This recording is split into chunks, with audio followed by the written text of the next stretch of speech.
Hey everyone, it's Tommy from the Goalie Crease Network, and here I am at Catalyst Strength and Functional Nutrition, bringing you guys a Metabolic Day workout. Now, I know I released the full video of this not too long ago, but what I wanted to do was really cut this down and then narrate the entire video for you, so that way you know what the names of the exercises are, usually how many reps I'm doing, sometimes how much weight I'm doing, and then telling you a little bit more about the workout itself and also where I struggle. So what I want to do here is start out with every single time that I work out, I do some rollouts. Now, what a rollout is basically what it's doing is stretching out the myofascia in key parts of my body that I'm going to be working out. Usually on that specific workout day. So what you guys just saw was my upper back, and then I also like to do my lower back a little bit since I have had some injuries there. And then I'm doing the sides of my glutes as well as the very extreme side and back of my hamstrings here because there are quite a few times when I'm doing these workouts and maybe my hamstrings or my glutes or my calves may have a little bit of a strain in them, so I tend to work those out as well. Now what you guys will see here in a second is also the calf rollout, which uses a foam ball. So you'll see me go side to side and then up and down with the calf as well. Now, as I said before, this is a metabolic workout day, and a metabolic workout is one that is designed to increase your metabolism for hours, even after the workout ends. So even if your workout lasts for about an hour or an hour and a half, this workout is really designed to increase your metabolism for a few hours even after your workout. So the workout tends to be very cardio heavy, it'll get your heart rate up, and it's really interesting to see the differences in the kinds of workouts using my Fitbit. You can definitely track where your heart rate is, where your average heart rate is, and see that it really does keep it up for hours on end afterwards. So that's pretty cool. And then the raising metabolism itself will end up burning more fat. So obviously one of my personal goals is to decrease fat and increase strength. So these metabolic days really work towards both of those, but it's definitely more on the burning fat side. So looks like we're about to get started here with the actual exercises, so let's get going. Now the metabolic workout day begins with a roll down abs exercise. And I absolutely love this exercise, and I like to do it on my own at the gym, and I use different levels of resistance bands just to sort of make things a little more diverse. But what you'll see in this next view is exactly what I'm doing here.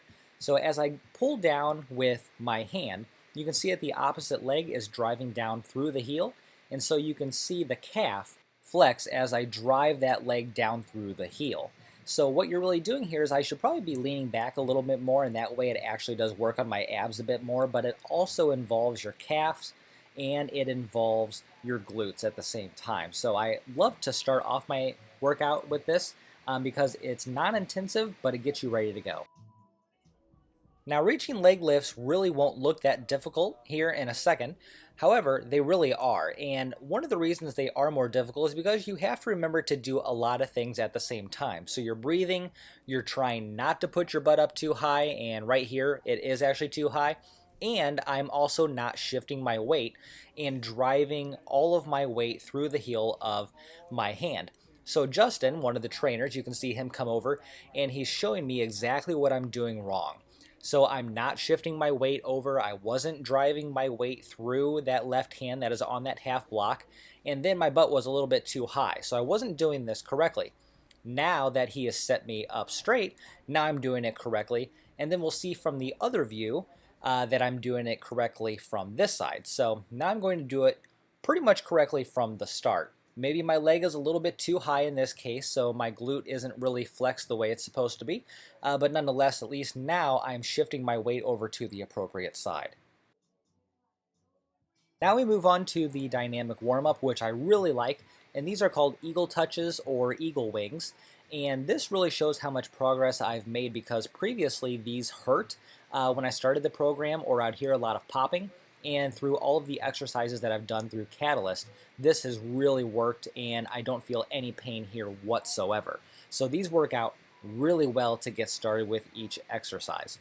And then we're going to move on to some jumps. So the most important thing here isn't really the height, but rather you're just getting your arms moving, because we're going to be doing a lot of different kinds of exercises here, most of which have to do with the arms, and so it's just about getting things moving. The next portion of the dynamic warm-up is the walkouts. So what you do is you reach all the way down and then you walk out with your hands and do 5 push-ups.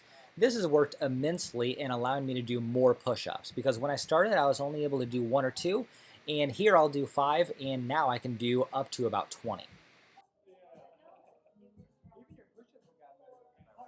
Now things will start to get a little more interesting.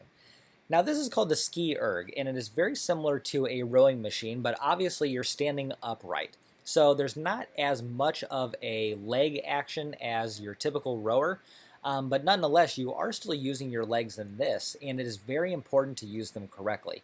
And I'd say at probably about 140, 150 meters, since I am doing 200 meters in this exercise, I start to struggle a little bit, and you start to see that my heels will come up, because I'm supposed to be driving through my heels, but then I end up forgetting my good form. So watching this video is really good for me to see, okay, where did I lose my form? Where did I start to struggle?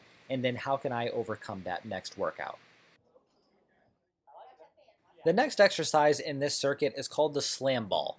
Of course, this one is really called a sand bell because it's not a slam ball, but I do this for 20 reps. This is a great exercise because it's very difficult to really feel like you can lose form, because you are not only working on your legs and you're trying to get down very low like a squat, but you are also using your arms at the same time. So you don't really focus on one specific failing body part. Instead, your body is working together to achieve every single rep.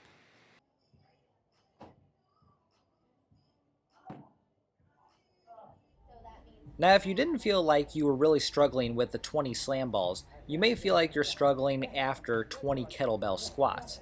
And this is 50 pounds of kettlebell right here. So this tends to be pretty difficult, and I'd say at probably about 14 or 15, I'm probably starting to struggle a little bit in maintaining my form and making sure that I am really getting a really good squat. So sometimes you can see I am going all the way down, I'm touching the floor with the kettlebell, and other times I'm just getting just close enough. But nonetheless, it's a really great exercise. Now I'm going to get those legs moving using the true form. And the true form is a really interesting training machine because it is self-propelled. So that means you're not trying to keep up with the belt, and there's no speed that you set on here. It is completely driven by you. And so you can see here, I actually don't have very good positioning on the machine this time, and since then I've worked with several trainers to make sure that I am using this correctly. So now, right here, you can see that I'm using my right hand to keep me on the machine appropriately. Now I don't even need it because I've moved my body forward, which is what you're supposed to do. So it's all about learning the machines and learning how to integrate them into your program.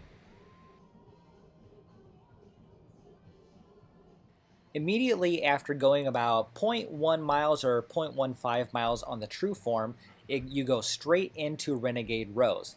10 reps on each side, and you can see here these are 20-pound weights. Now, I've been working with several of the trainers to make sure that I'm doing these correctly too, because they look easy enough, and I'm sure we've all seen this before. But the problem is I start shifting my weight once I start to struggle. So you can see I'm shifting my weight back and forth here. Working with their personal trainer, Eric, has been absolutely fantastic because he has shown me how to maximize my ab muscles and my glutes to make sure that I'm maintaining proper positioning. So in future videos, you'll actually see I'm going to maintain proper positioning, which is absolutely fantastic. And then here's another one that doesn't look that difficult, but really it is. These are called Bosu Burpees. So that half ball right there is called a Bosu trainer, and I actually like it so much I bought one for my home so that I'm able to use it there as well. And then you have to do what is basically a burpee on the Bosu. So a burpee is when you jump up like this, and then you do a push-up. Now with the Bosu Burpee, you don't have to do a push-up, and in these I don't. And in fact, there's a variation where you can take the Bosu and put it above your head. So there are different variations of this, and you can see that after, a few circuits of this, I definitely start to struggle in maintaining that durability. So it's really interesting to watch, and I'm looking forward to future videos where I maintain this progress. Now, another exercise that I can sometimes struggle with are kettlebell swings, and that's because sometimes I will accidentally swing with my arms or my back instead of using my glutes to propel my waist forwards, and that is what is supposed to give the momentum to the kettlebell. So I just have to make sure that I'm using correct form while doing this exercise, and that way I won't hurt my back. And then if that wasn't hard enough, I then go on to dumbbell push-ups. Now I tend to struggle on these too because as I extend my arms upwards, you're not really supposed to extend all the way up. And so I have to remind myself just to go a little bit and use the momentum from my legs to propel them upwards. So sometimes I can accidentally use way too much arm power in order to extend them upwards, and then I extend them upwards too much. Now, another good tip when doing these, and I had to learn this from Eric, was that when I start to lose my form, my chin also tends to extend upwards. So I need to make sure that I am tucking my chin downwards, and that way I'm not putting undue stress on the muscles on the back of my neck. And then we have jump squats with a stick, which really don't look that difficult, except that when you're doing it at the end of a circuit, it tends to be very difficult, especially since there are 20 jumps. Now again, you're not really going for height here, and you're just trying to get, some blood moving, you're trying to get your legs moving. And just like that last exercise, I have to make sure that I'm tucking my chin downwards because I start to extend upwards as I get more tired.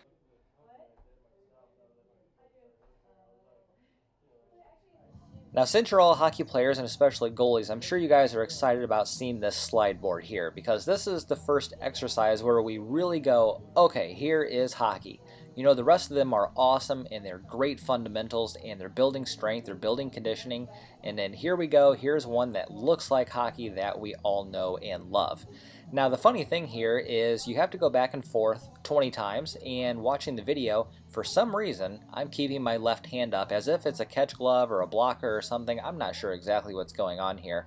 So, when I've done this exercise since this time, I've been making sure that I'm keeping that hand down and I'm trying to be more symmetrical with all of my movements. So, it looks funny here, but now I finally noticed it and I can fix it in my actual workouts. Now, we've all had to do mountain climbers before, so we know what this looks like, but now I'm on a slide board, which does make it a little bit different. You would think it would be easier, but because you're doing 20 times for each leg, you end up counting to 40, and by the time you get to 35, 36, 37, you are pretty tired. Now, I've talked about struggling with push-ups before, and now we're going to add another layer of complexity to it, and that is doing it on a slide board. Now, the fortunate part is some of the trainers here have been working with me on my push-ups, and so now I've been doing them more appropriately with better form, but I'm at the end of my workout here, so I tended to struggle.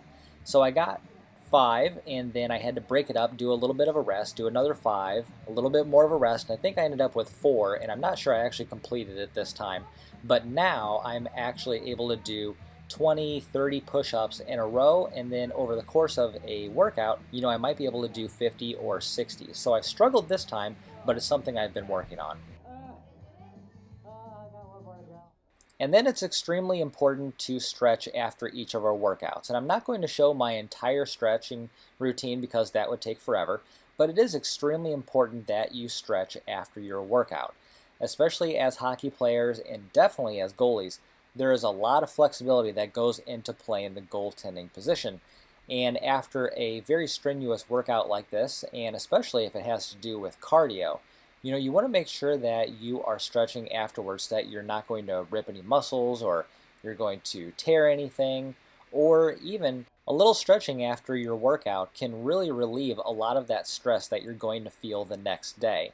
Now, another thing that I would also recommend doing is getting yourself some foam rollers, just like you saw at the beginning and the one that you see behind me right now, as well as the circular one, the one that I used previously with my calves. That worked awesome. Now, I also would like you guys to go down to the description in this video because that is where I am going to put the link to Catalyst Strength and Functional Nutrition, and I'll also put his email address below. Jim is a fellow goalie, and he is also the off-ice instructor for several goalie camps and hockey camps that come to the St. Louis area, so he has a ton of knowledge about the kinds of exercises you should be doing. And through Catalyst, they're going to be doing some internet programs that are going to be fantastic for goalies and hockey players. So definitely check that out.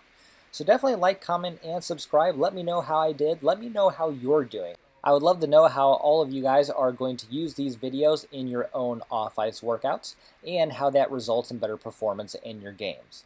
So, good luck. I'll see you out on the ice.